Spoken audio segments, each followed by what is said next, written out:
Hello everyone, we are going to discuss about Francis Galton in the context of history of intelligence testing. So when you look at history of intelligence testing, it has a lot to contribute to the field of measurement in psychology too, because earlier people were interested to understand differences among people, individuals, in terms of their smartness, their ability to do different activities or educational achievement like that.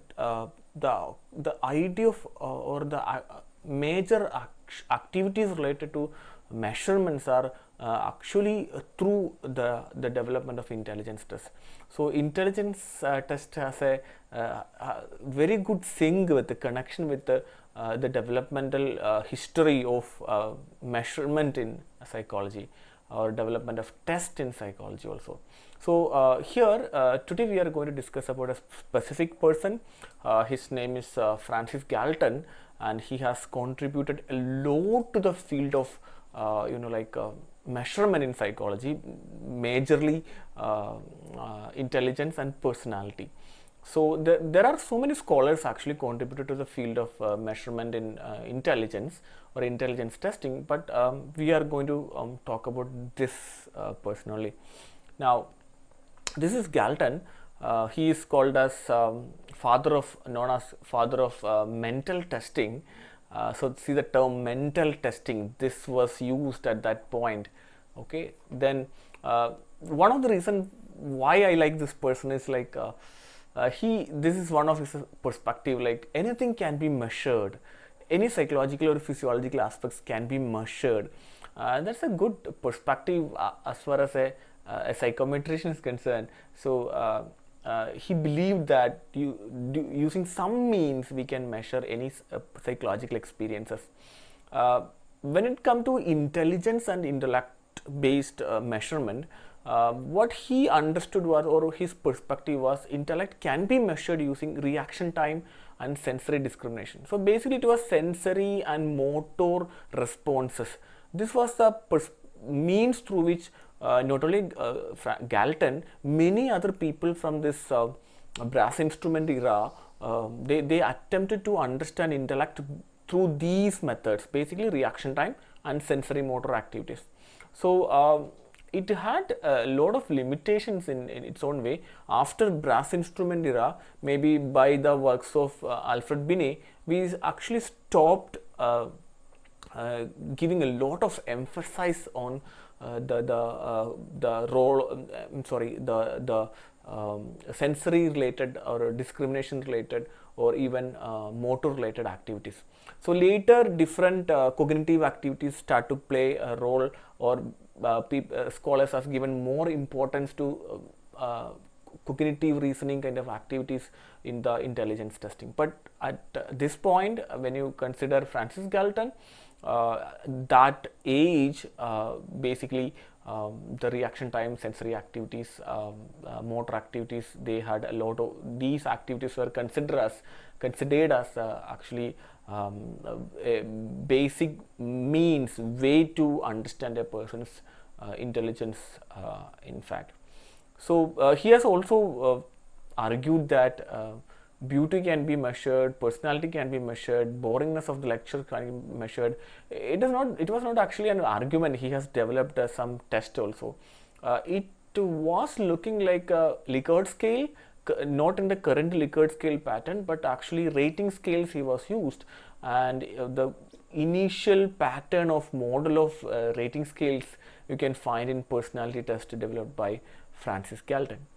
And he is known for a psychometric laboratory in London 1884, and one of his perspectives in terms of psychological behavior was eugenic movement. Basically he believed that intelligence or any kind of characteristics, this heredity has a big role, a gene has a big role to play, and he has actually minimized the role of environment there. So he believed that geniuses are born based on their genetic capacity of the parents, or that gene pool is transferred to next genius group, like that. So he believed in that way. So his books like Hereditary Genius, inquiries to human faculty and its development. These were actually about this eugenics movement. This was actually had some problem with the like some of the perspective with people. I mean, few people even believed that there are superior intellect people, those who are potential to become intelligent, and those who have a potential to procreate dull people. The word dull was very common there. Basically, the word idiots were used at that point of time. So some of the people were not even good enough to procreate, because their next generation is also going to be not smart. I'm going to use the word not smart. So it has created some issues also, this eugenic movement, because they believed that this entire genius idea or intellectual capacity is transferred from generation to generation. So environment has nothing to do with that. I won't say nothing, they have given least importance to that one.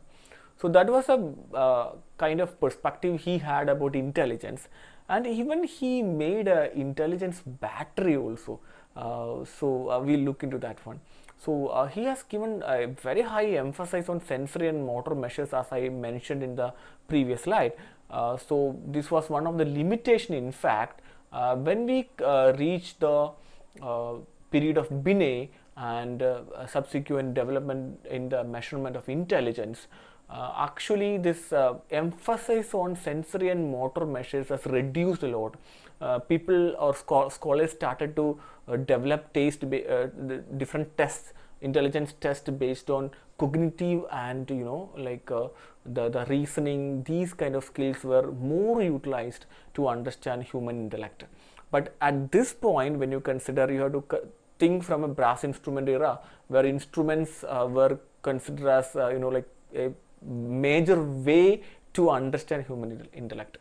Now, just look at the ways in which they attempted to even understand human intelligence. So physical characteristics were one of the major area, and there were some behavioral tests also. If you look at physical characteristics, even height, weight, head length, head breadth, arm span, length of the middle finger and length of the lower arm, etc. These kind of characteristics were part of considered as a part of intelligence.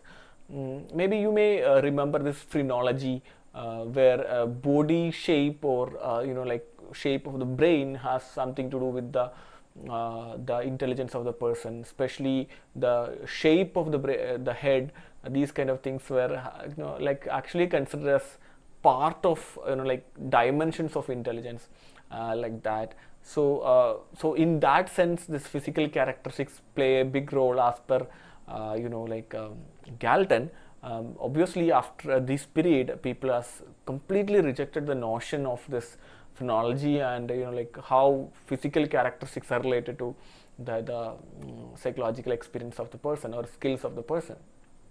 Now, there were other behavioral tests, for example, strength of the hand cues. These are motor tests actually, right? And vital capacity of the lungs measured, and visual acuity, highest audible tone, speed of blow, so reaction time. So these were the things basically considered as a part of smartness or intelligence. So you can really understand what is the background in which he has developed his test. But I would say this is not the first test developed to measure intelligence. There are so many other tests which were developed in the same line itself, okay, in the same way itself. People attempted to understand human intelligence. That time we didn't use the word intelligence. Majorly we used smartness or idiocy, like that, idiot, like that, dull people, like that. Different terms we used, but actually there were many scholars developed their own battery, intelligence battery to understand human behavior. So among them, this Galton has also developed a test like this.